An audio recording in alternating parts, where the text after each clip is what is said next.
வணக்கம் மாணவர்களே, நாங்கள் இன்று தரம் 9 முதலாம் தவணை அலகுகளுள் ஒன்றாகிய நேர்கோடுகளுடனும் சமாந்தர கோடுகளுடனும் தொடர்புபட்ட கோணங்கள் என்னும் அலகை நாங்கள் கற்க உள்ளோம். இவ்வலகை நாங்கள் இரு நிகழ்ச்சிகளாக நாங்கள் கற்க உள்ளோம். அதிலே முதலாவது நிகழ்ச்சியை இப்போது கற்போம். அடுத்த நிகழ்ச்சியில் இதன் அடுத்த பகுதியை நாங்கள் கற்க உள்ளோம். இப்போது நாங்கள் இவ்வலகில் கற்க உள்ள தொடர்பான தேர்ச்சி மற்றும் தேர்ச்சி மட்டங்களை நாங்கள் நோக்குவோம். பாருங்கள் மாணவர்களே, தேர்ச்சி 21 பல்வேறு கோணங்களுக்கு இடையிலான தொடர்புகளை ஆராய்ந்து முடிவுகளை மேற்கொள்வர். இது தேர்ச்சி 21. இந்த 21வது தேர்ச்சிக்குரிய தேர்ச்சி மட்டம் 21.1 நாங்கள் நோக்குவோம். நேர்கோடுகள் தொடர்பான கோணங்களுக்கு இடையேயான தொடர்புகளை உறுதிப்படுத்துவர். ஆகவே மாணவர்களே, இந்த தேர்ச்சி மற்றும் தேர்ச்சி மட்டங்களுக்குரிய கற்றல் பேறுகளை நாங்கள் அடுத்து நோக்குவோம். கற்றல் பேறுகள்: ஒரு நேர்கோட்டை இன்னும் ஒரு நேர்கோடு சந்திக்கும் போது உண்டாகும் அடுத்துள்ள கோணங்களின் கூட்டுத்தொகை இரு செங்கோணங்களுக்கு சமனாகும் எனும் தேற்றத்தை இனங்காண்பர். அடுத்து, ஒரு நேர்கோட்டை இன்னும் ஒரு நேர்கோடு சந்திக்கும் போது உண்டாகும் அடுத்துள்ள கோணங்களின் கூட்டுத்தொகை இரு செங்கோணங்களுக்கு சமனாகும் எனும் தேற்றத்தை வாய்ப்பு பார்ப்பர். மேலும், ஒரு நேர்கோட்டை இன்னும் ஒரு நேர்கோடு சந்திக்கும் போது உண்டாகும் அடுத்துள்ள கோணங்களின் கூட்டுத்தொகை இரண்டு செங்கோணங்களுக்கு சமனாகும் எனும் தேற்றத்தை பயன்படுத்தி பிரசினம் தீர்ப்பர். இரு நேர்கோடுகள் ஒன்றை ஒன்று இடைவெட்டும் போது உண்டாகும் குத்தெதிர் கோணங்கள் சமனாகும் எனும் தேற்றத்தை இனங்காண்பர். அடுத்து, இரு நேர்கோடுகள் ஒன்றை ஒன்று இடைவெட்டும் போது உண்டாகும் குத்தெதிர் கோணங்கள் சமனாகும் எனும் தேற்றத்தை வாய்ப்பு பார்ப்பர். அடுத்து, இரு நேர்கோடுகள் ஒன்று ஒன்று இடைவெட்டும் போது உண்டாகும் குத்தெதிர் கோணங்கள் சமனாகும் எனும் தேற்றத்தை நிறுவுவர். இரு நேர்கோடுகள் ஒன்றை ஒன்று இடைவெட்டும் போது உண்டாகும் குத்தெதிர் கோணங்கள் சமனாகும் எனும் தேற்றத்தை பயன்படுத்தி பிரசினங்களை தீர்ப்பர். பாருங்கள், அறிமுகம். நேர்கோடுகள் மற்றும் இந்த சமாந்தர நேர்கோடுகள் தொடர்பான கோணங்களிலே முதலாவது நாம் கோணங்கள் என்றால் என்ன என முதல் அறிவோம். அடுத்து, அந்த கோணத்தின் புயம், உச்சி என்பவற்றை அறிந்து கொள்ளுவோம். இவை ஏற்கனவே நாங்கள் தரம் 7 கற்றவைதான். இருந்தாலும் நாங்கள் மிகச்சிறிய மீட்டலாக இவற்றினை தொடர்ந்து அடுத்துள்ள கோணங்கள், பின்னர் மிக நிரப்பு மற்றும் மிக நிரப்பு கோணங்களை நாங்கள் தொடர்ச்சியாக பார்த்தமது பாடத்தினுள் நாங்கள் நுழைய உள்ளோம். ஆகவே முதலில் நாங்கள் கோணம் என்றால் என்ன என்பதை நாங்கள் பார்ப்போம். கோணம்: இரண்டு நேர்கோடுகள் சந்திக்கும் போது கோணம் ஒன்று உருவாகிறது. மாணவர்களே, இரண்டு நேர்கோடுகள் ஒன்றை ஒன்று சந்திக்கும் போது ஒரு கோணம் உருவாகும். அதேவேளை ஒரு நேர்கோட்டு துண்டத்தை பாருங்கள், ஒரு நேர்கோட்டு துண்டத்தை அதன் ஒரு முனையை பற்றி ஒரே தளத்தில் சுற்றும் போது கோணம் உருவாகும். ஆகவே இப்போது பாருங்கள், கோணத்தை நாங்கள் பெயரிடுவோம். பாருங்கள், இங்கே தரப்பட்டுள்ளது ஏபிசி எனும் ஒரு கோணமாகும். இதிலே ஏபி மற்றும் பிசி எனும் இந்த நேர்கோட்டு துண்டங்களை நாங்கள் புயங்கள் என அழைப்போம். பாருங்கள், ஏபி மற்றும் பிசி எனும் இந்த நேர்கோட்டு துண்டங்கள் இந்த கோணங்களை அமைக்கும் போது அவற்றினை நாங்கள் புயங்கள் என கூறுவோம். இந்த பியினை நாங்கள் உச்சி என்ற வகையில் கூறுவோம். பியானது உச்சி. அவ்விரு நேர்கோட்டு துண்டங்களும் சந்திக்கும் புள்ளி உச்சியாகும். ஆகவே நாங்கள் இந்த கோணத்தை பெயரிடும் போது கவனியுங்கள், உச்சி நடுவே வரும் வகையில் ஏபிசி அல்லது சிபிஏ என பெயரிடலாம். எப்போதும் இந்த கோணத்தை பெயரிடும் போது மிக முக்கியமாக உச்சி நடுவே வர வேண்டும். உச்சி நடுவில் இருக்கும்போது நாங்கள் ஏபிசி எனும் ஒழுங்கிலோ அல்லது சிபிஏ எனும் ஒழுங்கிலோ எழுதி கொள்ள முடியும். சில வினாக்களில் அந்த பி தனியவே கோணம் என்னும் வகையில் அமையக்கூடிய வகையில் எழுதுவார்கள். அதாவது ஏபிசி மற்றும் சிபிஏ எனும் போது அங்கே பிஏ தனி, அந்த உச்சியை தனியவும் கோணம் என எழுதுவதும் உண்டு. ஆனால் நாங்கள் வழமையாக அந்த ரெண்டு புயங்களையும் அந்த உச்சியும் இணைந்ததான ஏபிசி அல்லது சிபிஏ எனும் வடிவிலே தான் இந்த கோணங்களை எழுதுவோம். பாருங்கள், இப்போது இது தொடர்பாக மேலும் ஒன்றை பார்ப்போம். இங்கே அதே ஏபிசி தான், ஆனால் அந்த விற்பகுதியை பாருங்கள், ஏற்கனவே குறித்ததின் வெளிப்புறமாக உள்ளது. ஆகவே பாருங்கள், இந்த கோணம் இந்த இரண்டு செங்கோணங்களை விட பெரியதாக, அதாவது 180 பாகையிலும் பெரியதாக உள்ளது. ஆகவே இந்த கோணத்தை நாங்கள் குறிப்பிட முடியும் பின்வளை கோணம் என. ஏற்கனவே பாருங்கள், ஏபிசியின் அந்த பின்வளை அல்லாத மற்ற பகுதியில் நாங்கள் அந்த கோணத்தை அமைக்கும் போது அதனை கோரினோம் ஏபிசி என சாதாரணமாக வாசித்தோம். ஆனால் அதே எஞ்சிய பகுதி பாருங்கள், மற்ற பின்புறமாக நாங்கள் பார்க்கும்போது அது இரண்டு செங்கோணங்களிலும் பெரிதாக காணப்படுகிறது. ஆகவே அந்த கோணத்துக்கு ஒரு பெயரை நாங்கள் வைத்துக் கொள்ளுவோம், பின்வளை கோணம் என. ஆகவே பாருங்கள், இப்போது இங்கு காட்டப்பட்டுள்ள கோணம் பின்வளை கோணமாகும்.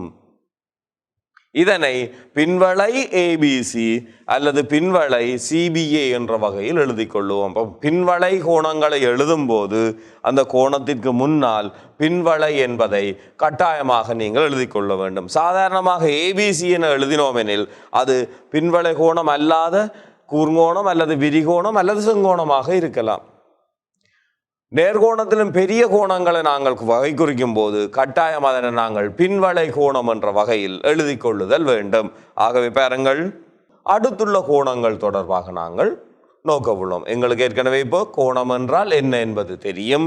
இப்போது அடுத்துள்ள கோணங்கள், இது மிக முக்கியமான ஒரு பகுதி. பாருங்கள், அடுத்துள்ள கோணங்கள் எனும் போது ஒரு பொது உச்சி காணப்படும். பொது உச்சி, ஒரு கோணத்துக்கு ஒரு உச்சியும் இரண்டு புயங்களும் காணப்படும்.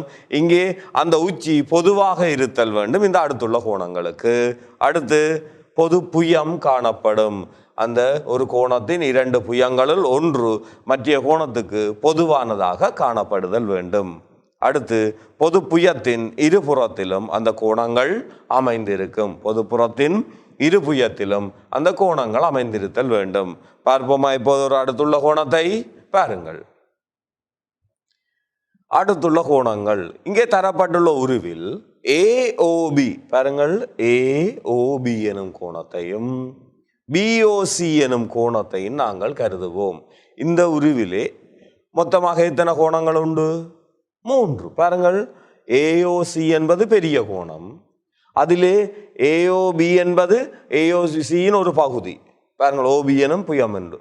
அதே போன்று பிஓசி என்பது ஒரு கோணம். நாங்கள் இப்போது அவற்றில் இந்த ஏஓபியையும் பிஓசியையும் தான் நாங்கள் கருத உள்ளோம்.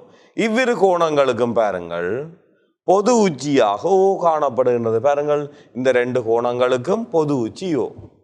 அடுத்து பொது புயம் ஓபி. பாருங்கள், இந்த பொது புயம் ஓபி ஆகும்.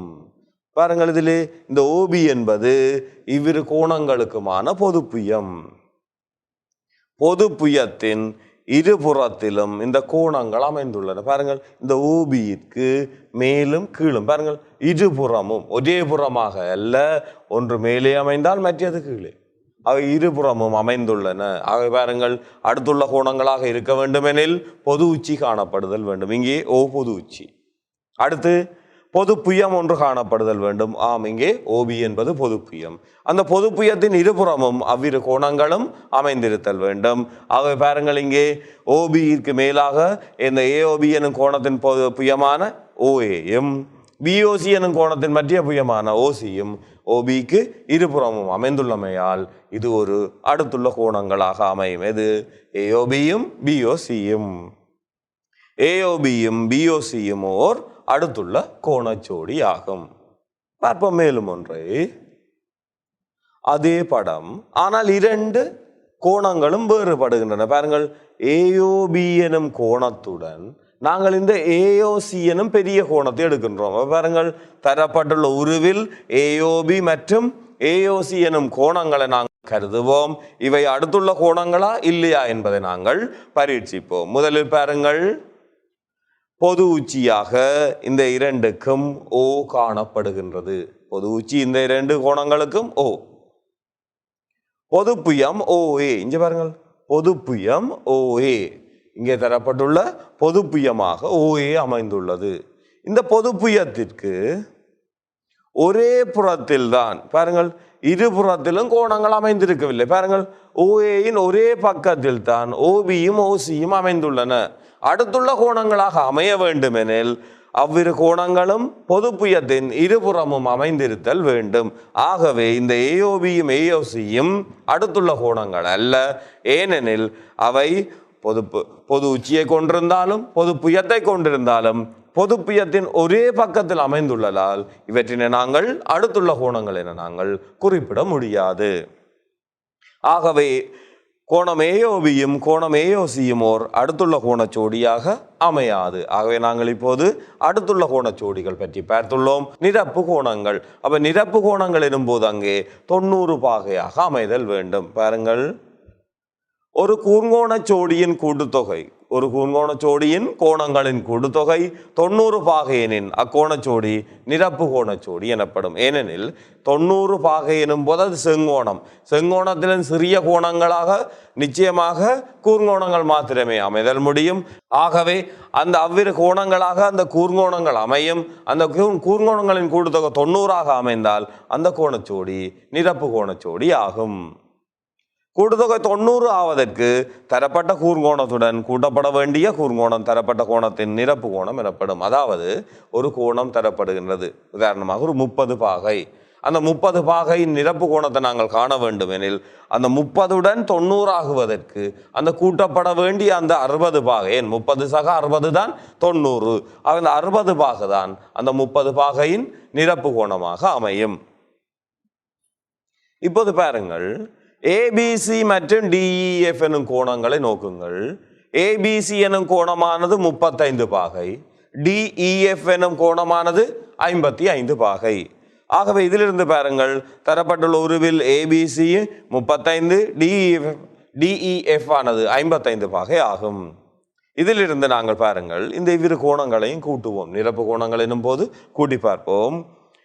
ஏபிசியினையும் டிஇஎஃபினையும் கூட்டுகிறோம். அதாவது 35 பாகையையும் 55 பாகையையும் கூட்டுகிறோம்.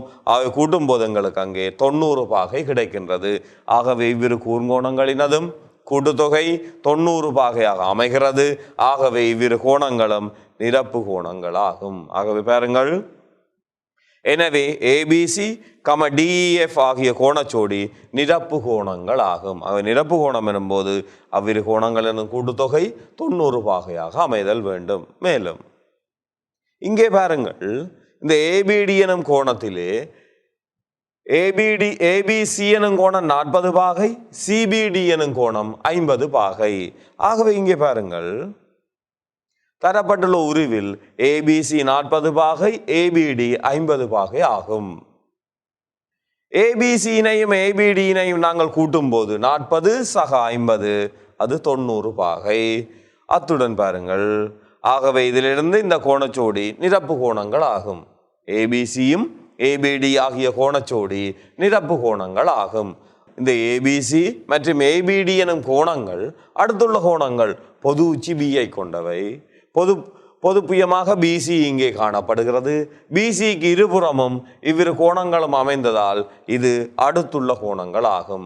பாருங்கள், இந்த ஜோடி அடுத்துள்ள கோணங்களாகவும் அமைகின்றன, நிரப்பு கோணங்களாகவும் அமைவதால் இவற்றினை நாங்கள், எனவே இந்த ஏபிசி மற்றும் ஏபிடி ஆகிய கோணங்கள் நிரப்பும் அடுத்துள்ள கோணச்சோடி என நாங்கள் கூறுவோம். நிரப்பும் அடுத்துள்ள கோணச்சோடியாக நாங்கள் இதனை கருத்துவோம். இது நிரப்பு கோணங்கள். அடுத்து நாங்கள் மிக நிரப்பு கோணங்களை நோக்குவோம். மிக நிரப்பு கோணங்கள் மாணவர்களே, நிரப்பு கோணம் எனில் அது 90 பாகை ஒரு செங்கோணம். அதே போல் 2 செங்கோணங்கள், அதாவது பாருங்கள் 180 பாகைக்கு சமனாக உள்ள கோணங்களை நாங்கள் மிக நிரப்பு கோணங்கள் என்போம். ஒரு கோணச்சோடியின் கோணங்களின் கூடுதொகை 180 பாகை எனின் அக்கோணச்சோடி மிக நிரப்பு கோணச்சோடி எனப்படும்.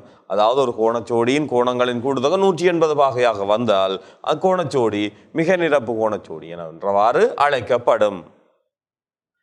கூட்டுத்தொகை 180 பாகை ஆவதற்கு தரப்பட்டுள்ள இந்த 180லும் குறைந்த ஒரு கோணத்துடன் கூட்டப்பட வேண்டிய கோணம்தான் அக்கோணத்தின் மிக நிரப்பு கோணம் எனப்படும். உதாரணமாக இப்ப 100 பாகை என தரப்பட்டிருப்பின் அந்த 100 பாகைக்குரிய மிக நிரப்பு கோணத்தை நாங்கள் காண வேண்டுமெனில் 100உடன் 180 ஆகுவதற்கு நாங்கள் என்னத்தை கூட்ட வேண்டும்? 100 சக 80. ஆகவே அந்த 100 எனும் கோணத்துக்கான மிக நிரப்பு கோணம் 80 பாகை ஆகும். இங்கே தரப்பட்டுள்ள இரு கோணங்களையும் அவதானியுங்கள். ஏபிசி 35 பாகை, டிஇஎஃப் 145 பாகை. ஆகவே பாருங்கள், இவ்விரு கோணங்களையும் நாங்கள் கூட்டுவோம். தரப்பட்டுள்ள உருவில் ஏபிசி 35 பாகை, டிஇஎஃப் 145 பாகை ஆகும். ஏபிசி சக டிஇஎஃப் ஆனது 35 பாகை சக 145, அவ்விரண்டையும் கூட்டும் போது எங்களுக்கு 180 பாகை கிடைக்கின்றது. எனவே நாங்கள் இந்த ஏபிசி மற்றும் டிஇஎஃப் ஆகிய இந்த கோணச்சோடி மிக நிரப்பு கோணங்களாம் என்பதை நாங்கள் கொண்டு வர முடியும். ஏனெனில் 35உடன் 145 கூட்டும் போது எங்களுக்கு 180 கிடைக்கின்றது. ஆகவே இந்த ஏபிசியும் டிஇஎஃப்பும் மிக நிரப்பு கோணங்கள் ஆகும். மேலும் பார்ப்போம். இங்கே ஒரு நேர்கோடு ஏபிடி மீது அமைந்துள்ள ஏபிசி எனும் கோணம் 130 பாகை, சிபிடி எனும் கோணம் 50 பாகை என்றவாறு தரப்பட்டுள்ளது. இப்போது இவை இரண்டினையும் பார்ப்போம். இந்த ஏபிசியினையும் சிபிடியினையும் நாங்கள் கூட்டும் போது பாருங்கள் 130உடன் இந்த 50ஐ நாங்கள் கூட்டுகிறோம். ஆகவே அங்கே பாருங்கள் 180 பாகை கிடைக்கும். ஆகவே இந்த ஏபிசியும் சிபிடியும் ஒரு மிக நிரப்பு கோண ஜோடி ஆகும். ஆகவே பாருங்கள் ஏபிசி சிபிடி ஆகிய கோணச்சோடி மிக நிரப்பு கோணங்களாகும்.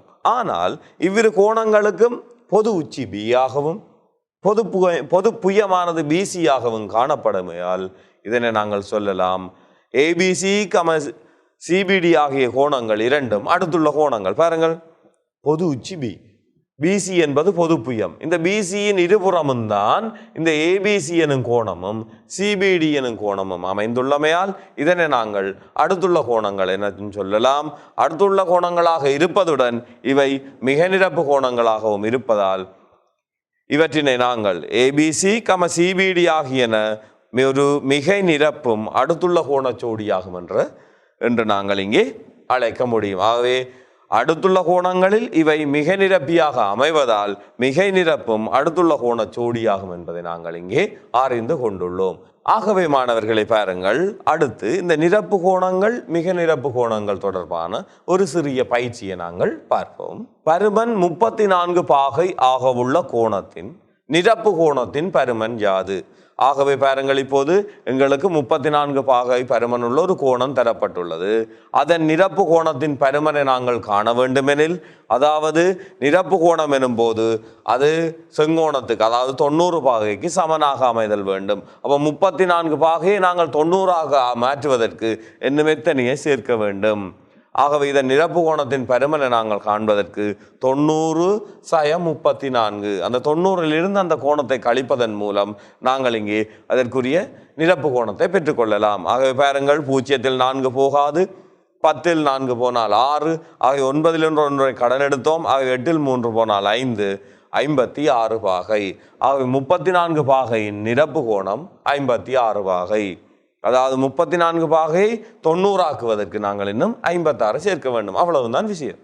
இதையே நாங்கள் பார்ப்போம். மிக நிரப்பு கோணங்களின் பருமனை காண்போம்.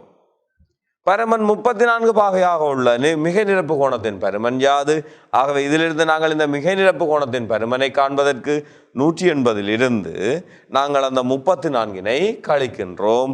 அதே போன்றுதான் பாருங்கள், மிக இலகுவாக மிக நிரப்பு கோணமெனில் 180, நிரப்பு கோணமெனில் 90 என ஞாபகம் வைத்துக் கொள்ளுங்கள். இங்கே 0ல் 4 போகாது, 8லிருந்து 1 நாங்கள் எடுப்போம். 10ல் 4 போனால் 6, ஆகவே 8ல் 1 போய்விட்டது. ஆகவே 7ல் 3 போனால் 4, 146 பாகை.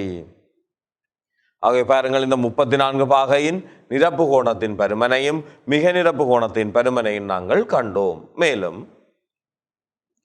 குத்தெதிர் கோணங்கள், அதாவது பாருங்கள், அடுத்து 2 நேர்கோடுகள் ஒன்றையொன்று சந்திக்கும் போது உண்டாகிற கோணங்கள் அடுத்துள்ள கோணங்கள். பாருங்கள், இங்கே 2 நேர்கோடுகள் ஒன்றையொன்று இடைவெட்டும் போது உண்டாகும் கோணங்கள், ஒன்றையொன்று இடைவெட்டும் போது உண்டாகும் கோணங்களை நாங்கள் குத்தெதிர் கோணங்கள் என அழைப்போம். பாருங்கள், ஏபி சிடி ஆகிய 2 நேர்கோடுகளும் ஓவில் ஒன்றையொன்று இடைவெட்டும் போது உண்டாகும் அந்த ஏஓசி மற்றும் பிஓடி ஆகிய கோணங்களும் பாருங்கள், ஏஓசியும் பிஓடியும் எதிரெதிர் கோணங்கள் குத்தெதிர் கோணங்களாகும். அதே போல் பாருங்கள், ஏஓடி எனும் கோணமும் சிஓபி எனும் கோணமும், அதாவது சிஓபி அல்லது பிஓசி எனும் கோணமும் குத்தெதிர் கோணங்களாக அமையும்.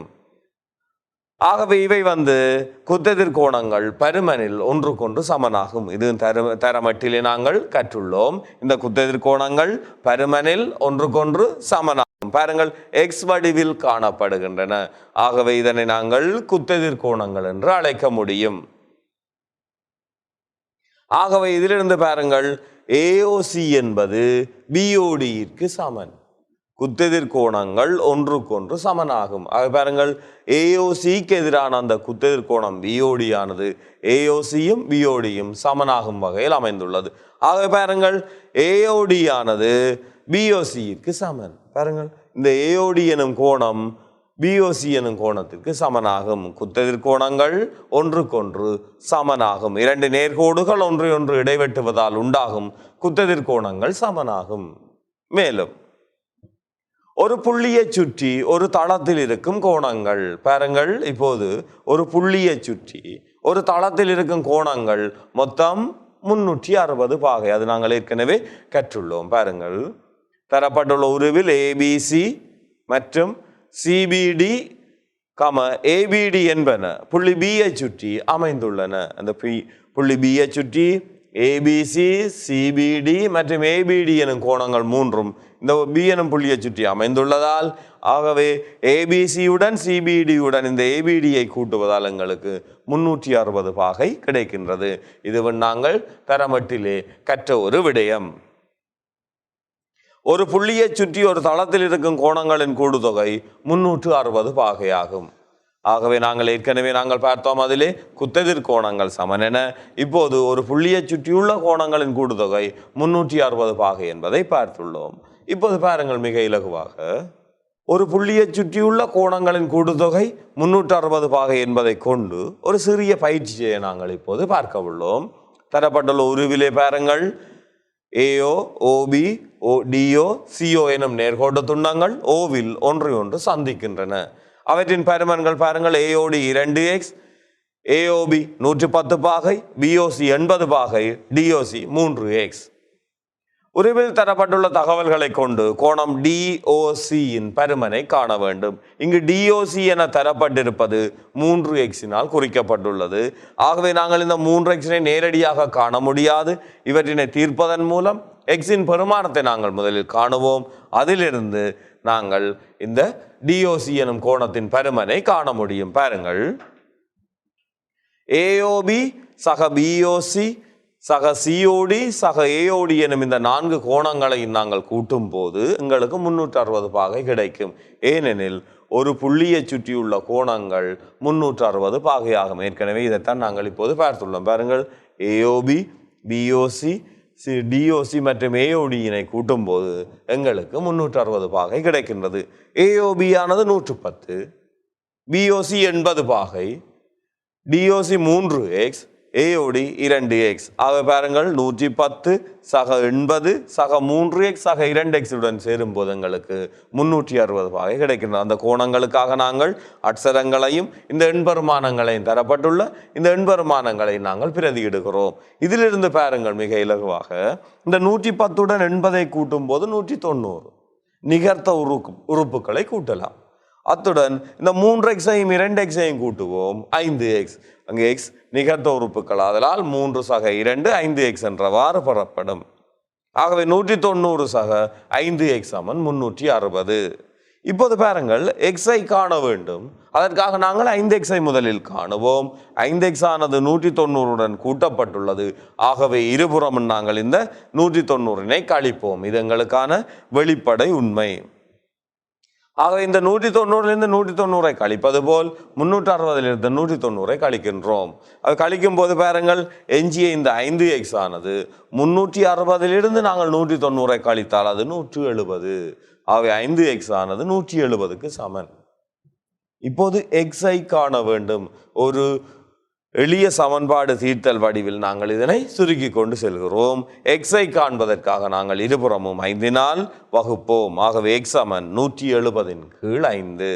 170ற்குள் 5 எத்தனை தடவை? 1க்குள் 5 அடங்காது. 17ற்குள் 5 3 தடவைகள். 3 15. ஆக 17ல் 15 போனால் மீதி 2. 20ற்குள் 4 20. ஆகவே x ஆனது 34 பாகை. இப்போது நாங்கள் xனை கண்டுவிட்டோம். ஆகவே எல்லா மாணவர்களும் நாங்கள் விடை எழுதி விட்டோம் என அடுத்த வினாவுக்கு செல்லுவீர்கள். இது சரியானதா? எங்களுக்கு இந்த வினாவா வினவப்பட்டுள்ளது? எங்களுக்கு கேட்கப்பட்டுள்ளது டிஓசி. டிஓசி எக்ஸிற்கு சமனா? இல்லை. டிஓசி ஆனது 3x. அப்ப நாங்கள் கண்டது எக்ஸ். எக்ஸ் தான் 34. ஆகவே 3xஐ தான் நாங்கள் விடையாக காண வேண்டும். ஆகவே டிஓசி ஆனது 3xக்கு சமன். ஆகவே 3 மடங்கு 34. அதிலிருந்து நாங்கள் 3x எழுத முடியும். 3 தர 34 என. பாருங்கள், டிஓசி ஆனது 3xற்கு சமன். ஆகவே டிஓசி ஆனது 34 3 மடங்கு எக்ஸின் 3 மடங்கு. ஆகவே நாங்கள் இங்கே 3 பெருக்கும் போது டிஓசி ஆனது 102. முன்னாங்க 12 1 மீதி 3 9 1 10 102 பாகை. ஆகவே மாணவர்களே இப்போது நாங்கள் முதலில் எக்ஸை கண்டோம். கேட்கப்பட்ட வினாவானது எக்ஸ் அல்ல டிஓசி. எக்ஸினை காண்பதன் மூலம்தான் டிஓசியை காண முடியும். ஆதலால் நாங்கள் முதலில் எக்ஸை கண்டு பின்னர் அந்த கோணத்தினை நாங்கள் 104 என பெற்றுக்கொண்டோம். இது மிகச்சிறிய ஒரு உதாரணம். ஆகவே மாணவர்களை நாங்கள் அடுத்து சமாந்தர நேர்கோடுகள் தொடர்பாக நோக்குவோம். பாருங்கள், சமாந்தர நேர்கோடுகள். இங்கே இரு நேர்கோடுகள் தரப்பட்டுள்ளன, ஏபி மற்றும் சிடி. இங்கே பாருங்கள், நாங்கள் ஏபியின் மீது ஒரு நேர்விளிம்பை வைத்து இந்த நேர்விளிம்புடன் பொருந்துமாறு ஒரு மூலை மட்டத்தை வைத்துள்ளோம். ஆகவே பாருங்கள், இதிலே இந்த ஏ எனும் புள்ளிக்கும் சி எனும் புள்ளிக்கும் இடையிலான அந்த இடைவெளி 5 சென்டிமீட்டர்கள் ஆகும். நாங்கள் இப்போது இந்த நேர்விளிம்பை நகர்த்தாது மூலை மட்டத்தை நகர்த்துகிறோம். பாருங்கள், நகர்த்தும் போதும் அதற்குரிய அந்த இடைவெளி தூரம் மாறவில்லை, அது 5 சென்டிமீட்டராகவே உள்ளது. பாருங்கள், நாங்கள் ஏபியிலிருந்து அங்கு நகர்த்தி கொண்டு செல்கிறோம் அந்த மூலை மட்டத்தை. அவ்வாறு நகர்த்தி கொண்டு செல்லும் போதும் அவற்றுக்கான இடைவெளி 5 சென்டிமீட்டராகவே காணப்படுகிறது. ஆகவே இவ்விரு நேர்கோடுகளுக்கும் இடையிலான அந்த மிக கிட்டிய தூரமான அந்த செங்குத்து தூரம் மாறவில்லை. ஆகவே இவ்விரு நேர்கோடுகளும் சமாந்தர நேர்கோடுகளாகும்.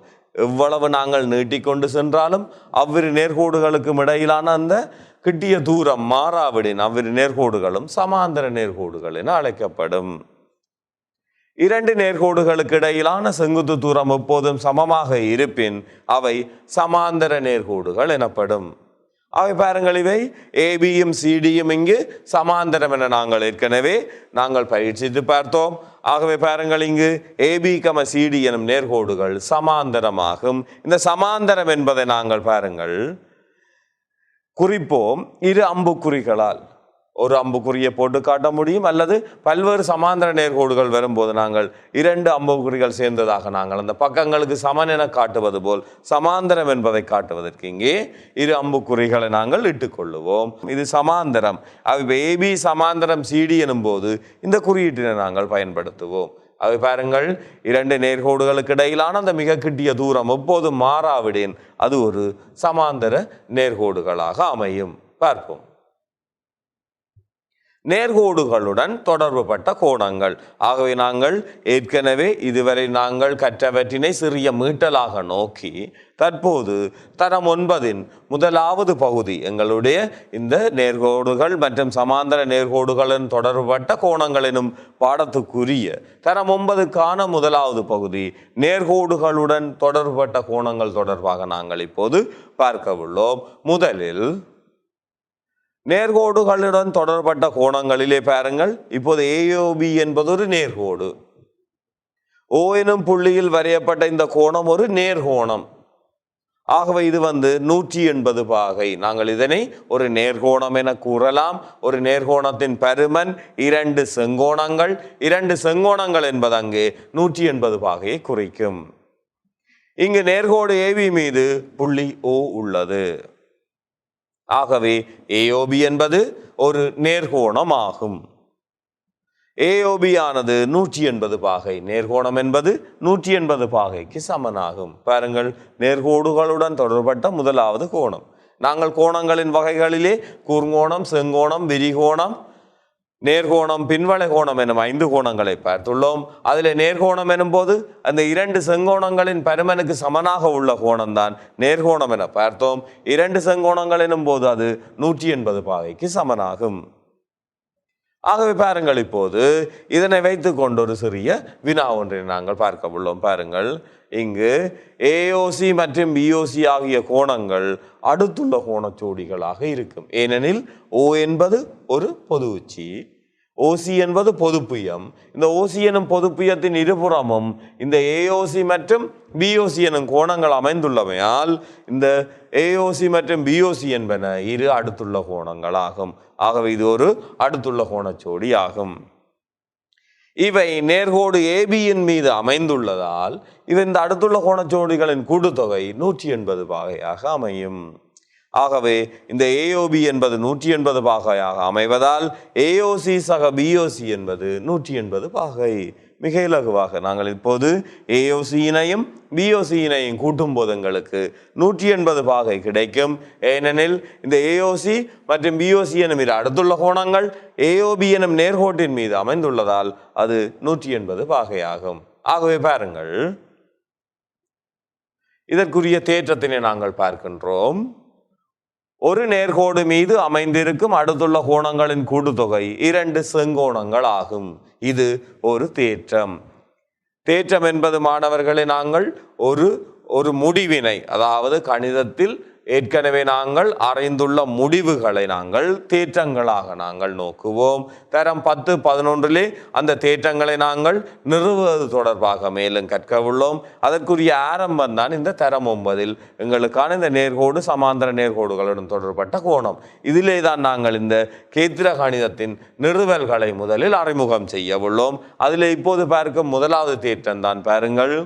ஒரு நேர்கோடு மீது அமைந்திருக்கும் அடுத்துள்ள கோணங்களின் கூட்டுத்தொகை 2 செங்கோணங்கள், அதாவது 2 செங்கோணங்கள் எனின் அது 180 பாகை ஆகும். பாருங்கள், இங்கே ஏஓபி என்பது நேர்கோடு, ஏபிசி எனும் கோணங்கள் அந்த நேர்கோட்டின் மீது அடுத்துள்ள கோணங்களாக அமைந்துள்ளன. கோணங்கள் ஏ கம பி கம சி என்பன நேர்கோடு ஏபி மீது அமைந்துள்ளன. இங்கு ஏஓபி 180 பாகை ஆகையால் ஏ சக பி சக சி என்பது 180 பாகை ஆகும். ஆகவே பாருங்கள், ஒரு நேர்கோட்டின் மீது அமைந்திருக்கும் அடுத்துள்ள கோணங்களின் கூட்டுத்தொகை 180 பாகை ஆகும் எனும் முடிவை நாங்கள் இங்கே பெற்றுக்கொள்ள முடியும்.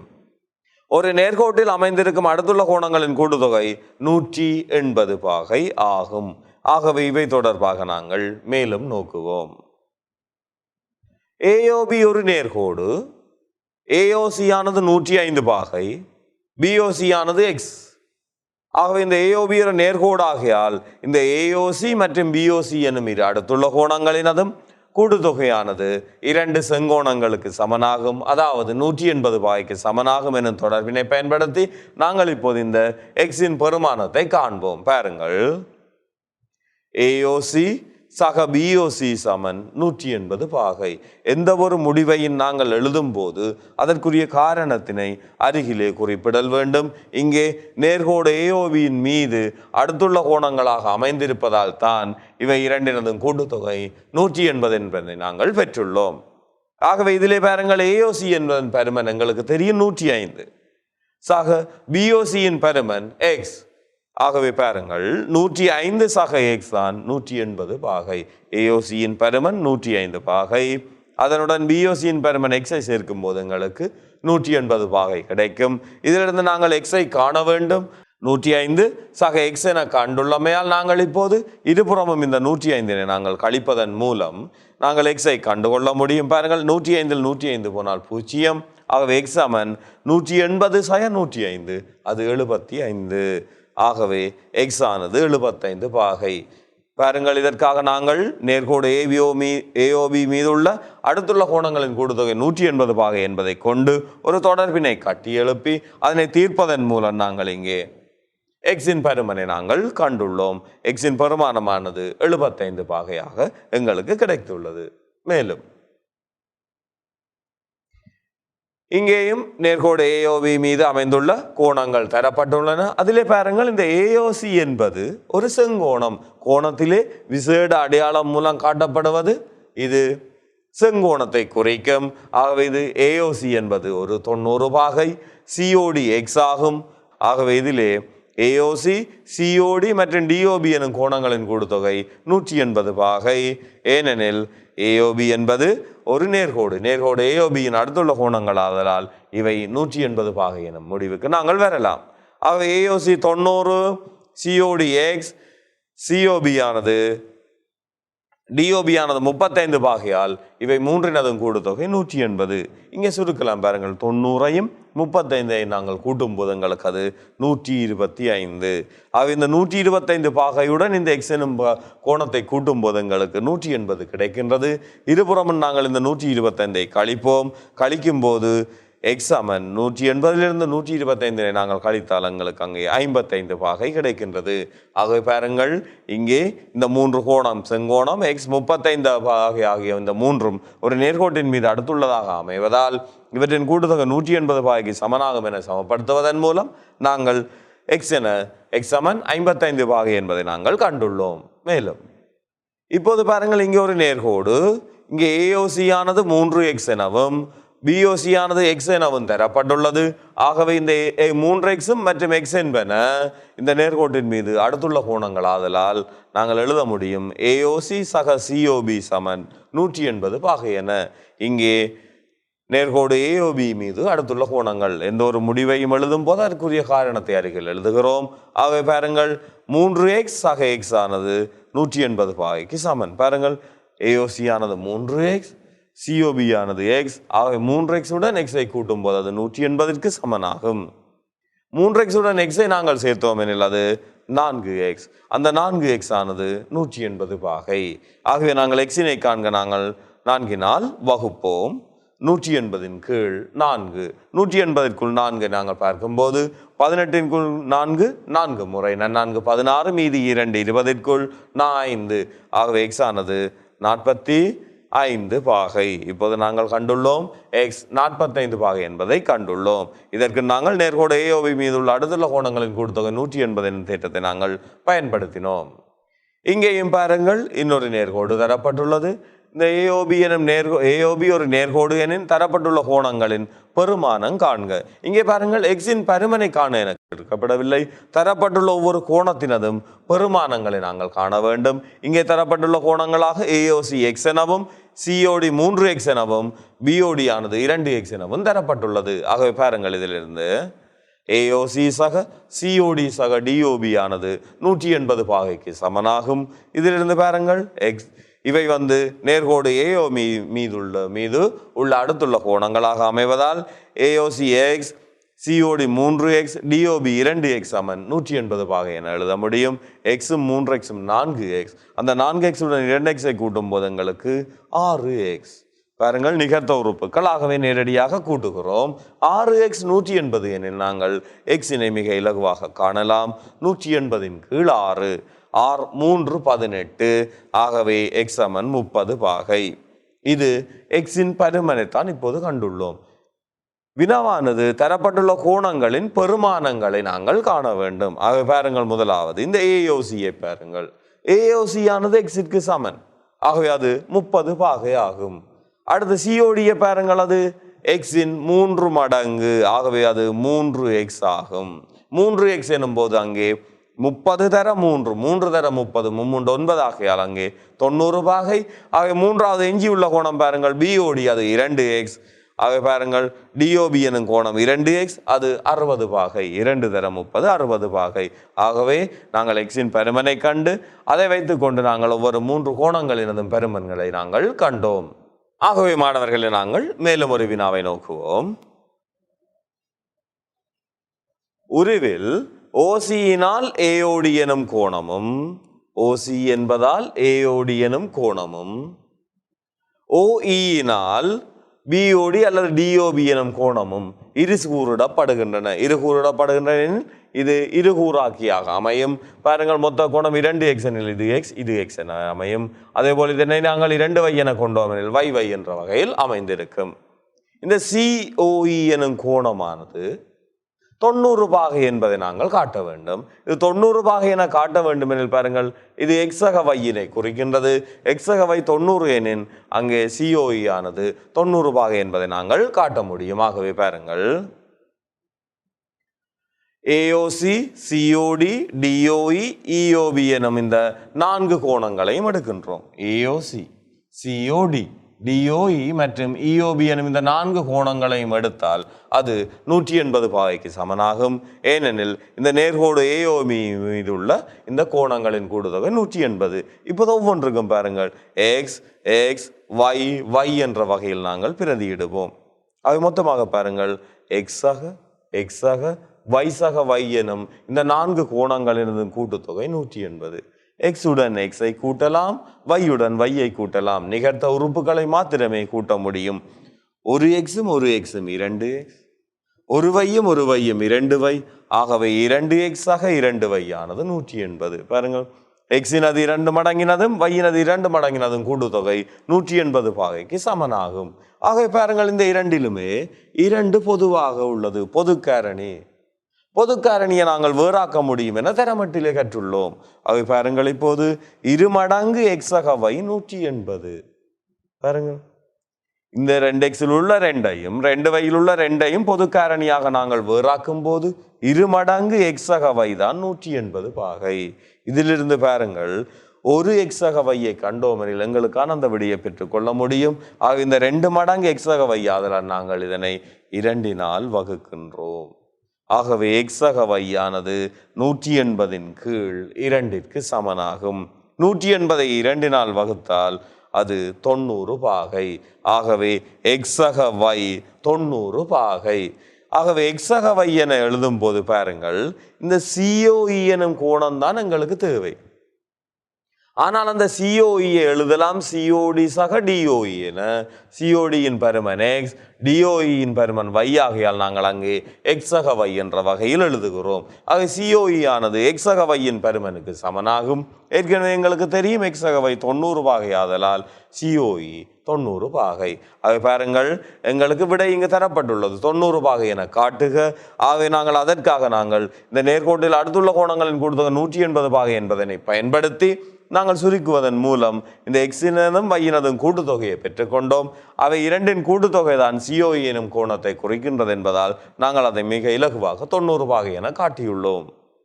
மேலும் நாங்கள் இப்போது பாருங்கள், 2 நேர்கோடுகள் ஒன்றை ஒன்று இடைவெட்டும் போது உண்டாகும் அந்த குத்தெதிர் கோணங்கள் சமனெனும் அந்த தேற்றத்தின் நிறுவலை நாங்கள் பார்க்க உள்ளோம். மிக இலகுவான ஒரு படிமுறை. பாருங்கள், நாங்கள் எங்களுடைய பாடத்திலே நிறுவும் முதலாவது தேற்றம் இதுவாகும். அப்ப நிறுவலுக்குரிய அந்த படிமுறைகளை ஒவ்வொன்றாக நாங்கள் பார்க்க உள்ளோம். முதலில் அந்த தேற்றம் ஏற்கனவே நாங்கள் பார்த்துள்ளோம். 2 நேர்கோடுகள் ஒன்றை ஒன்று இடைவெட்டும் போது உண்டாகும் குத்தெதிர் கோணங்கள் சமமாகும். ஆகவே இந்த AB மற்றும் COD எனும் நேர்கோடுகள் ஓவில் இடைவெட்டுகின்றன. இந்த தரவினை வைத்து கொண்டுதான் நாங்கள் இந்த குத்தெதிர் கோணங்களான AOCயும் DOBயும் சமன் எனவும் AODயும் BOCயும் சமன் எனவும் நாங்கள் காட்டுதல் வேண்டும். ஆக பாருங்கள், நிறுவலுக்குரிய முதலாவது படிமுறை தரவு. எங்களுக்கு தரப்பட்டுள்ள தரவுகளை அவ்வாறே நாங்கள் குறிப்போம். பாருங்கள், AB, CD ஆகிய நேர்கோடுகள் ஓவில் ஒன்றை ஒன்று இடைவெட்டுகின்றன. எங்களுக்கு தரப்பட்டுள்ள தரவு இவ்வளவும் தான்.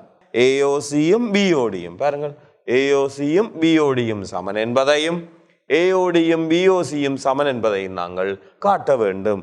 ஆகவே இதற்காக நாங்கள் பாருங்கள், ஒவ்வொரு படிமுறையாக நாங்கள் எழுதி கொண்டு செல்ல உள்ளோம். பாருங்கள், நாங்கள் இந்த குத்தெதிர் கோணங்கள் சமனாகும் எனும் தேற்றத்தை நிறுவ உள்ளோம். முதலில் பாருங்கள், நாங்கள் நிறுவப் போகிறோம்.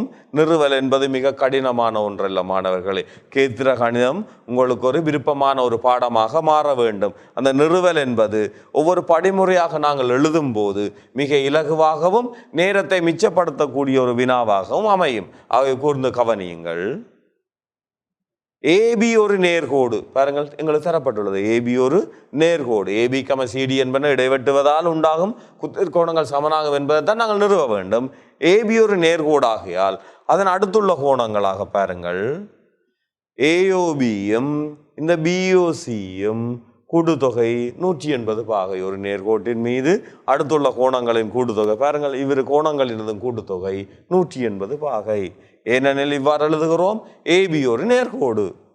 இதே போன்றே பாருங்கள், இதற்குரிய காரணம் நேர்கோடு AOB மீது உள்ள கோணங்கள். நாங்கள் எண்ணத்தை எழுதும் போதும் அதற்குரிய காரணத்தை அருகில் எழுதுவோம். இதே போன்று பாருங்கள், CDயும் ஒரு நேர்கோடு. CD ஒரு நேர்கோடு ஆகையால் அதிலும் அடுத்துள்ள கோணங்களாக பாருங்கள், BOC மற்றும் DOB என்பன. இந்த இவ்விரு கோணங்களும் 180. முதலில் பார்த்தோம், AOB என்னும் AB என நேர்கோட்டில் AOCயும் BOCயும் 180 பாகை என. இப்போது பாருங்கள், CD என நேர்கோட்டில் இந்த BOCயும் CODயும் 180 பாகை என கண்டுள்ளோம். இது நேர்கோடு COD மீது உள்ள கோணங்கள் ஆதலால் இவ்விரண்டிலும் பாருங்கள், AOCயும் BOCயையும் கூட்டவும் 180 கிடைக்குது. பிஓசியையும் பிஓடியையும் கூட்டவும் 180. நாங்கள் இதற்கு முன்னர் உள்ள ஒரு பாடத்தில் பார்த்தோம். வெளிப்படை உண்மைகளில் சமனான கணியங்கள் சமனாகும். அது வெளிப்பட உண்மை 1 என நாங்கள் கற்றுள்ளோம். பாருங்கள், இரண்டுமே 180க்கு சமன். ஆகவே இவை இரண்டும் தங்களுக்குள் சமன். பாருங்கள், ஏஓசியும் பிஓசியினதும் கூட்டுத்தொகை பிஓசியுடன் இந்த பிஓடியை கூட்டுவதற்கு சமனாகும். இதற்குரிய காரணம் வெளிப்பட உண்மை. சமனான கணியங்கள் இவை. ஆகவே அவற்றுக்கு சமனானவையின் தங்களுக்குள் சமனாக இருத்தல் வேண்டும். இவற்றுள் பாருங்கள், ஒரே கோணம் 2 தடவை வருகிறது. பாருங்கள், அந்த பிஓசி பாருங்கள், இதனுடைய ஏபிஎன் நேர்கோட்டிலும் இந்த பிஓசி அமைந்துள்ளது, சிடிஎன் கோணத்திலும் இந்த பிஓசி அமைந்துள்ளது. ஆகவே நாங்கள் பாருங்கள், இருபுறமும் அந்த பிஓசியை நீக்குவோம். இருபுறமும் பாருங்கள், அந்த பிஓசி எனும் கோணத்தை நாங்கள் நீக்குகிறோம். நீக்கும் போது பாருங்கள், ஏஓசி சக பிஓசியில் இருந்தும் பிஓசியையும் இந்த பிஓசி சக பிஓடியில இருந்தும் அந்த பிஓசியை நீக்குகிறோம். அப்போது பாருங்கள், எஞ்சிய கோணங்களாக அமைபவை இந்த ஏஓசியும் பிஓடியும் மாத்திரமே. ஆகவே அவர்கள் தங்களுக்குள் சமனாகும். பாருங்கள், ஆகவே ஏஓசியும் பிஓடியும் தங்களுக்குள் சமனாகும். பாருங்கள், முதலில் இவ்விரு கோணங்களினதும் கூட்டுத்தொகை சமனாகையால் நாங்கள் இந்த பொதுவான கோணத்தை நீக்கும் போது எஞ்சிய கோணங்களும் சமனாகும். அது எங்களுக்கான வெளிப்பட உண்மையில் இருந்து நாங்கள் ஏஓசியும் பிஓடியும் சமன் என நிறுவியுள்ளோம். இது ஒரு சோடி குத்தெதிர்கோணங்கள். மற்ற குத்தெதிர்கோணங்களும் சமன் என்பதை நாங்கள் அடுத்து நிறுவுவோம். பாருங்கள், ஏஓடி ஏஓசி என்பன 180 பாகை. ஏனெனில் இந்த நேர்கோடு சிடி மீது அடுத்துள்ள கோணங்களாக அமைவதால் இந்த ஏஓசியும் இந்த ஏஓடியும் 180 பாகை. அதே போலவே நாங்கள் இங்கேயும் எழுதுகிறோம். நேர்கோடு சிஓடி மீது உள்ள அடுத்துள்ள கோணங்களாக அமைவதால் அவை 180. அடுத்து பார்ப்போம், இந்த ஏஓசியையும் பிஓசியையும் கூட்டும் போது அதுவும் 180 பாகை. அது ஏபி மீது அடுத்துள்ள கோணங்கள். இங்கே பாருங்கள், ரெண்டுக்கும் பொதுவாக அந்த ஏஓசி எனும் கோணம் வருகிறது. அவ்வளவுதான். பாருங்கள், ரெண்டுமே 180க்கு சமன். ஆகவே ஏஓடி சக ஏஓசி ஆனது ஏஓசி சக பிஓசிக்கு சமனாகும். இது வெளிப்பட உண்மை. அது பாருங்கள், இப்போது இருபுறமும் அல்ல அந்த ஏஓசியை நாங்கள் நீக்க உள்ளோம். ரெண்டுக்கும் பொதுவாக உள்ளது. அந்த ஏஓசியை நாங்கள் நீக்கும் போது பாருங்கள், கிடைக்க போது பாருங்கள், பிஓசியும் ஏஓடியும் அவை தங்களுக்குள் சமனாகும். பாருங்கள், ஏஓடி சமன் பிஓசி ஆகும். அவை அடுத்துள்ள குத்தெதிர்கோண சோடியும் சமன் என்பதை நாங்கள் இப்போது நிறுவி உள்ளோம். மிக இலகுவாக நாங்கள் பாருங்கள், இவ்விரண்டு குத்தெதிர்கோண சோடிகளும் சமன் என்பதை ஒவ்வொரு படிமுறையாக நாங்கள் ஏற்கனவே கற்றுள்ள அந்த நேர்கோடு ஒன்றின் மீது அடுத்துள்ள கோணங்களின் கூட்டுத்தொகை 180 பாகை என்பதற்கு சமனாகும் என்பதற்கேற்ற வகையில் நாங்கள் இதனை கண்டுள்ளோம். மேலும் இவை தொடர்பான மிகச்சிறிய வினாக்களை நாங்கள் அடுத்து பார்க்க உள்ளோம். பாருங்கள், இங்கே இவ்விரு நேர்கோடுகள் ஒன்றையொன்று இடைவெட்டுகின்றன. அதிலே பாருங்கள், இந்த 124 பாகை மேலே எக்ஸும் 46 பாகையும். ஆகவே இதிலிருந்து எங்களுக்கு தெரியும், இந்த எக்ஸாக 46 பாகை தான் 124 பாகைக்கு சமன். ஏனெனில் இவை குத்தெதிர் கோணங்கள். பாருங்கள், எக்ஸாக 46 பாகை 124 பாகைக்கு சமனாகும். இதற்குரிய காரணம் குத்தெதிர் கோணங்கள். இதிலிருந்து நாங்கள் இருபுறமும் நாங்கள் இந்த 46 கழிப்பதன் மூலம் இந்த எக்ஸின் பெருமானத்தை பெற்றுக்கொள்ளலாம். 124 - 46 78. மிக இலகுவான ஒரு உதாரணம். குத்தெதிர் கோணங்கள் சமனாகும் எனும் முடிவை பயன்படுத்தி எனும் தேற்றத்தை பயன்படுத்தி நாங்கள் இந்த எக்ஸின் பெருமானத்தை கண்டுள்ளோம். மேலும் இங்கே பாருங்கள், நேர்கோடு ஏபி சிடி என்பன ஓவில் இடைவெட்டுகின்றன. சிஓஇ மற்றும் இஓபியின் பெருமானங்களை காண்க. சிஓஇ எனும் கோணத்தினதும் இஓபி எனும் கோணத்தினதும் பெருமானத்தை காண வேண்டும். இங்கே ஏஓடி எனும் கோணமும் பிஓசி எனும் கோணமும் குத்தெதிர் கோணங்கள். ஆகவே அவை இரண்டும் சமனாக வரும். அதிலிருந்து நாங்கள் அந்த எக்ஸின் பெருமானத்தை கண்டு இந்த சிஓஇனதும் இஓபியினதும் பெருமானங்களை நாங்கள் காணுவோம். பாருங்கள், சிஓபியும் ஏஓடியும், இந்த சிஓபி எனும் கோணமும் ஏஓடி எனும் கோணமும் சமனாகும். அவை குத்தெதிர் கோணங்கள் ஆதலால். ஆகவே அதிலிருந்து நாங்கள் கூற முடியும், இந்த எக்ஸாக 2x ஆனது 120 பாகைக்கு சமனாகும். எக்ஸாக 2x எனும் போது மாணவர்களே அங்கே 3x, அந்த 3x தான் 120 பாகை. இதிலிருந்து நாங்கள் எக்ஸை காணுவோம். 3 நாங்கள் வகுப்போம். 12 ஆகையால் எக்ஸ் சமன் 40. இப்போது நாங்கள் எக்ஸை மாத்திரம்தான் கண்டுள்ளோம். ஆகவே இதிலிருந்து நாங்கள் இந்த சிஓஇயையும் பிஓஇயையும் காண வேண்டும். சிஓஇ ஆனது எக்ஸிற்கு சமனாகும். பாருங்கள், இந்த சிஓஇ ஆனது எக்ஸ், எக்ஸ் இப்போ எங்களுக்கு தெரியும் 40 பாகை, ஆகவே சிஓஇ 40. அடுத்து இஓபியின் கோணத்தை நாங்கள் காணுவோம். இஓபி என காட்டப்படுவது அங்கே 2x. இந்த 2xஐ காண வேண்டும் எனில் ஒரு எக்ஸ் 40, ஆகவே 2x 4 8, ஆகவே 40 80 பாகை. இஓபியின் பருமன் 80 பாகை. மேலும் இங்கே பாருங்கள், இரு நேர்கோடுகள் ஒன்றையொன்று இடைவெட்டுகின்றன. அங்கே குத்தெதிர் கோணங்களாக எக்ஸும் 130 அமைந்துள்ளன. அடுத்து பாருங்கள், அந்த நேர்கோடுகள் கிடைக்கின்ற இடையிலான இன்னொரு நேர்கோடு ஒன்று வெட்டப்பட்டுள்ளது. வையும் 20 என்ற வகையில் அங்கே இடைவெட்டுகின்றது. ஆகவே இதிலிருந்து நாங்கள் பாருங்கள், முதலில் அந்த குத்தெதிர் கோணங்கள் சமனாகையால் இந்த எக்ஸின் பெருமானத்தை எங்களால் இலகுவில் காண முடியும். எக்ஸ் ஆனது 130 பாகை. பாருங்கள், இதற்குரிய காரணம் குத்தெதிர் கோணங்கள். அடுத்து பார்ப்போம், நாங்கள் வையனும் கோணத்தை காண வேண்டும். இந்த வையனும் கோணத்தை காண வேண்டும் எனில் பாருங்கள், இதை நாங்கள் ஒரு நேர்கோட்டின் அடுத்துள்ள கோணங்களின் கூட்டுத்தொகையாக எழுதுவதன் மூலம் மாத்திரமே இந்த வையின் பெருமானத்தை எங்களால் காண முடியும். ஆகவே பாருங்கள், இந்த எக்ஸ் ஆக 20 சக y சமன் 180 என்ற வகையில் எழுதலாம். பாருங்கள், எக்ஸ் 20 y என்பது ஒரு நேர்கோட்டின் மீது அடுத்துள்ள கோணங்கள். இங்கே பாருங்கள், எக்ஸும் 20 தெரியா கணியங்கள். ஆனால் எக்ஸை நாங்கள் ஏற்கனவே கண்டுவிட்டோம் 130 என்ற வகையால் நாங்கள் இதனை எழுத முடியும். இது ஒரு நேர்கோட்டின் மீது அடுத்துள்ள கோணங்கள். அதனால் எக்ஸ் சக 20 சக y சமன் 180 என எழுதினோம். இதிலே நாங்கள் எக்ஸுக்கு பதிலாக 130 சக 20 சக y சமன் 180 என எழுத முடியும். இங்கே 130ம் 20ம் 150. ஆக 150 சக y 180 பாகைக்கு சமனாகும். இதிலிருந்து நாம் இருபுறமும் இந்த 150 பாகையை கழிப்போம் மாணவர்களே. ஆகவே y சமன் 180 150 கழித்தால் 30. எக்ஸின் பெருமானம் 130, வையின் பெருமானம் 30 பாகை என நாங்கள் கண்டுள்ளோம். மேலும் ஒரு வினாவை நோக்குவோம். இங்கே எக்ஸ் கம வையின் பெருமானங்களை நாங்கள் காண வேண்டும்.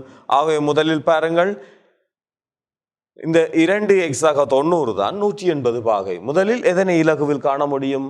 பாருங்கள், இந்த நேர்கோட்டில் அடுத்துள்ள கோணங்களின் கூட்டுத்தொகையை பயன்படுத்தி எக்ஸ் ஆக இது 90 செங்கோணம். எக்ஸ் ஆக 90 தான் 180 வகையில் 180 எனும் வகையில் நாங்கள் கண்டோம். இது நேர்கோடு மீது அடுத்துள்ள கோணங்களின் கூட்டுத்தொகை.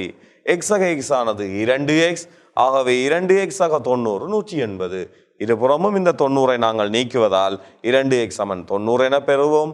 2x சமன் 90 ஆகையால் எக்ஸை காண்பதற்கு இருபுறம் 2 வகுக்கிறோம். 90க்கு 2 45, ஆகவே எக்ஸ் 45.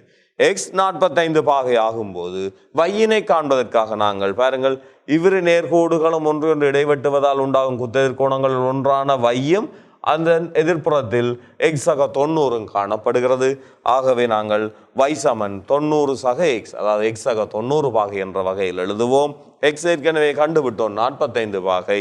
ஆகவே y சமன், பாருங்கள், இது குத்தெதிர் கோணங்கள் எனும் தொடர்பின், அதாவது நாங்கள் எந்த ஒரு தொடர்பையும் எழுதும் போது அதற்குரிய காரணங்களை நாங்கள் கீழே எழுதுகிறோம். இதிலிருந்து y சமன் 45 சக 90 என காணலாம். ஏனெனில் எக்ஸ் என்பது 45 ஆகையால் 45உடன் 90ஐ கூட்டுவோம், 135 பாகை. y சமன் 135 பாகை என பெற்றுள்ளோம். மேலும் ஒரு வினா, நேர்கோடுகள் ABCDEF என்பன ஓவில் இடைவெட்டுகின்றன.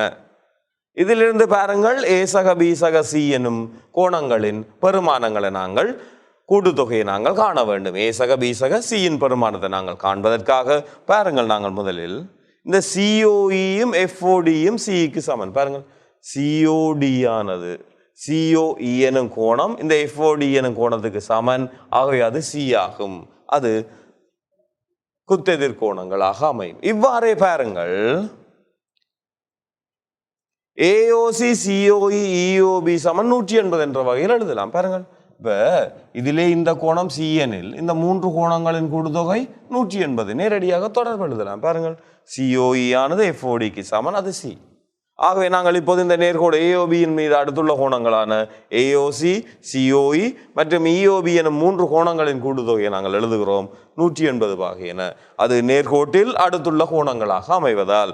ஆகவே AOC ஆனது A ஆகவும் COE B ஆகவும் BOE ஆனது C ஆகவும் அமைவதால் நாங்கள் இங்கே இவற்றின் கூட்டுத்தொகை 180 பாகை. A சக B சக C ஆனது 180 பாகை என பெற்றுள்ளோம். பாருங்கள், A B C என இந்த 3 கோணங்களின் கூட்டுத்தொகை 180 பாகைக்கு சமன். மிக இலகுவாக நாங்கள் அந்த குத்தெதிர் கோணங்கள் சமனாகும் என தொடர்பை பயன்படுத்தி A சக B சக C ஆனது 180 என பெற்றுள்ளோம். மேலும் ஒரு வினா, உருவில் பிடி பிஇ பிக்யூ என்பன நேர்கோட்டு துண்டங்களாகும். முதலாவது XYZ ஆகியவற்றின் பருமன்களை காண்க. அடுத்து ஏபிசி ஏசிபி என்பன நிரப்பு கோணங்களை கோணம் ஏபிசியின் பருமனை காண்க. ஆகவே பாருங்கள், இவற்றினை ஒவ்வொன்றாக நாங்கள் நோக்குவோம். பாருங்கள், முதலில் XYZ ஆகியவற்றின் பருமன்களை காண்க. முதலில் இலகுவாக நாங்கள் எக்ஸை கூற முடியும், அது 90 பாகை. ஏன்? குத்தெதிர் கோணங்கள். பாருங்கள், இந்த எனும் உச்சி இது எக்ஸ் எனில் இது எக்ஸாக அமைதல் வேண்டும், ஆனால் அது 90 ஆகையால் எக்ஸ் சமன் 90 குத்தெதிர் கோணங்கள். ஆக முதலில் நாங்கள் எக்ஸினை கண்டுவிட்டோம். அடுத்து வையின் பருமானமும் கூற முடியும், அது 42 பாகை. பாருங்கள், மிக இலகுவாக வை சமன் 42. இதிலிருந்து நாங்கள் கூறலாம் குத்தெதிர் கோணங்கள், ஆதலால் வையும் 42 பாகை. அடுத்து இந்த வைசெட் எனும் கோணம், இந்த ரெண்டினதும் கூட்டுத்தொகையை நாங்கள் எழுத முடியும். பாருங்கள், மிக இலகுவாக வைசக செட்டானது 180 பாகை. ஆகவே இதிலிருந்து ஒரு நேர்கோட்டில் அடுத்துள்ள கோணங்கள் 180 பாகை ஆகையால் வைசக செட்டானது 180 பாகை ஆகும். இதிலிருந்து வை 42 பாகை. ஆகவே சற்றை நாங்கள் காணுவோம், இருபுறமும் 42ஐ கழிப்பதன் மூலம் சட் சமன் 138 பாகை. எக்ஸ் வை செட் எனும் இந்த 3 கோணங்களை நாங்கள் கண்டுள்ளோம். இது முதலாவது பகுதி. இரண்டாவது பகுதியை பாருங்கள். கோணம் ஏபிசி ஏசிபி என்பன நிரப்பு கோணங்கள் எனின், ஆகவே ஏபிசி சக ஏசிபியின் கூட்டுத்தொகை 90. ஆனால் பாருங்கள், ஏசிபி சமன் வை சமன் 42 பாகை நாங்கள் ஏற்கனவே கண்டுள்ளோம், அது குத்தெதிர் கோணங்கள். ஆகவே ஏபிசியுடன் 42ஐ சேர்க்கும் போது எங்களுக்கு 90 பாகை. இதிலிருந்து இருபுறமும் 42ஐ கழிப்போம், அது ஏபிசி சமன் 48 பாகை. ஆகவே மாணவர்களை, நாங்கள் இதுவரை இந்த நேர்கோடுகளும் மற்றும் சமாந்தர கோடுகளும் தொடர்புடைய கோணங்கள் தொடர்பாக நாங்கள் பார்த்துள்ளோம். அதன் பகுதி ஒன்றினை நாங்கள் இதுவரை பார்த்துள்ளோம். இதுவரை என்ன கற்றுள்ளோம் என்பதை நாங்கள் மிக சிறிய ஒரு தொகுப்பாக நோக்குவோம். இதுவரை கற்றதன் மூலம் நீங்கள் தெரிந்து கொண்டவை பாருங்கள் மாணவர்களே. 2 நேர்கோடுகள் ஒன்றையொன்று வெட்டுவதால் உருவாகும் குத்தெதிர் கோணங்கள் சமனாகும். 2 நேர்கோடுகள் ஒன்றையொன்று இடைவெட்டுவதால் உண்டாகும் குத்தெதிர் கோணங்கள் சமனாகும் என்பதை நாங்கள் தெரிந்து கொண்டோம். அடுத்து ஒரு நேர்கோட்டில் அமைந்துள்ள அடுத்துள்ள கோணங்களின் கூட்டுத்தொகை 2 செங்கோணங்களாகும் என்பதை நாங்கள் அறிந்து கொண்டோம். ஒரு நேர்கோட்டில் அமைந்துள்ள அடுத்துள்ள கோணங்களின் கூட்டுத்தொகை 2 செங்கோணங்களாகும் என்பதை நாங்கள் அறிந்து கொண்டோம்.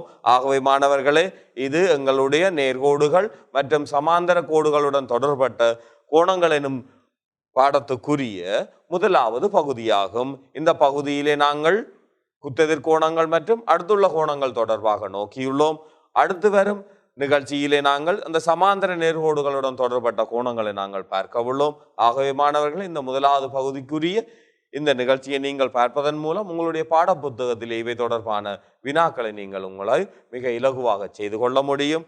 ஆகவே இதுவரை நாங்கள் நேர்கோடு மற்றும் சமாந்தர நேர்கோடுகளுக்கு இடையிலான கோணங்கள் எனும் பாடத்தின் முதலாவது பகுதியை நோக்கியுள்ளோம். புரிதொரு நிகழ்ச்சியில் உங்களை சந்திக்கும் வரை விடைபெற்றுக் கொள்கின்றோம். நன்றி, வணக்கம்.